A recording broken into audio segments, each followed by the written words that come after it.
I get it. I know they're good. We know they're going to be good.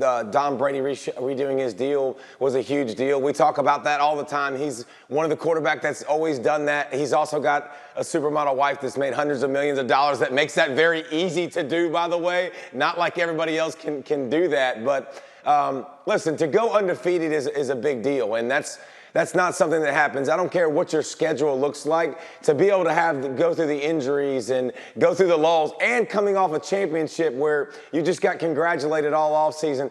I don't care if it's butter soft. I don't care what the schedule is, Greeny. They're going to lose a game in the regular season. They're not going to go undefeated. And you see the one on your screen that is lit up. How about that game when the Patriots host Tom Brady and the Buccaneers? That is most certainly one to circle. So, RC, let's put the unbeaten talk to the side unless you would like to engage in it. Let me ask it to you and what might – go ahead. No, I'm cool on engaging in that talk. Let's talk some real stuff that can happen in real life. Okay. Then let's talk about this. If I were to attach the word prohibitive to the word favorite for the Buccaneers as they bring the entire group back in the NFC going into next season, what would you say? You'd be absolutely right.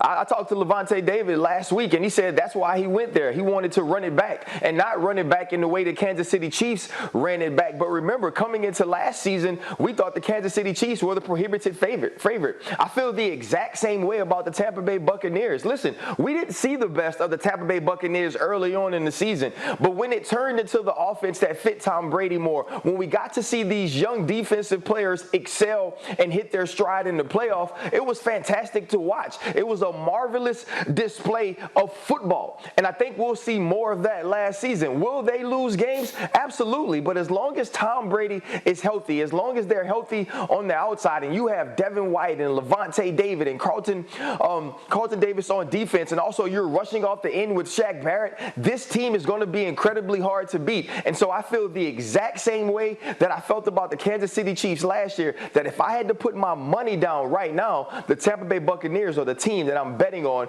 to hoist the Sticky Lombardi at the end of the year, next year at 2021.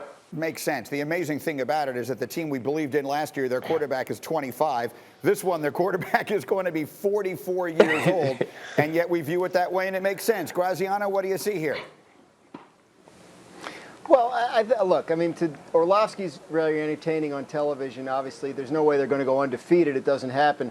But look, this is a Tampa Bay team that looks very strong, but had great injury luck last year. One of the best, most healthy teams in terms of games lost to injured reserve. So that's hard to repeat. Look, it's been 17 years since a team won back-to-back Super Bowl titles. The Kansas City got close, didn't do it. Seattle got close, didn't do it. The Patriots, when they lost to the Eagles, were trying to repeat. It's very difficult to do. I feel like I look at Tampa Bay, and that's the only team I know for sure isn't going to win next year's Super Bowl because nobody goes back-to-back. But look, they'll be poised to try and take down the Saints as division champions. They should be right back where they are. If they can stay healthy, they look like a very good team. I just have a very hard time saying things like the schedule looks soft when teams are only just now starting to put their rosters together. How do we know which teams are good and which teams aren't when we don't know who is on the teams yet? See, once again, Dan Graziano ruining all our fun with his facts and his information. We're just trying to let Dan have some fun if you want. Here. And by the way, it is worth reminding the last quarterback to win back-to-back Super Bowls was Tom Brady, albeit it feels like it was a different lifetime. Meanwhile, Tannenbaum, you have another mid-20s. You have another move that you could see the Buccaneers making that I found intriguing. Let's hear about that. Greedy, let's connect the dots. We put up that graphic a couple of minutes ago. One of the few players they did not re-sign was Antonio Brown.